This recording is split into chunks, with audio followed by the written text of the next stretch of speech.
Meta s-sindku ta' Witilajn iltaqa' mal-iżviluppaturi tal-American University of Malta u talabhom planning gain jekk kemm il-darba jkun approvat il-proġett tagħhom f'Zone Orpoint ma kienx qed imur kontra l-liġi jew kontra l-etika.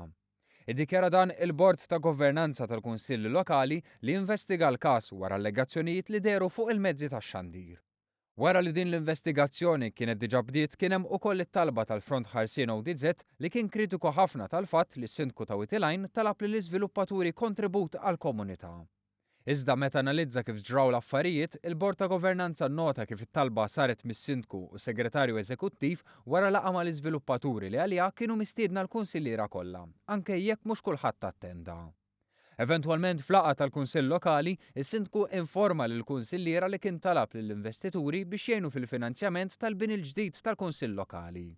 Semma wkoll il-ħtieġa li bis-sem tagħhom tissolva l-problema tal-mejns ta' dranaġġ viċin fejn se jsir il-proġett u tkun indirizzata l-problema ta' nuqqas ta' dawl li hemm fit-toroq tal-madwar.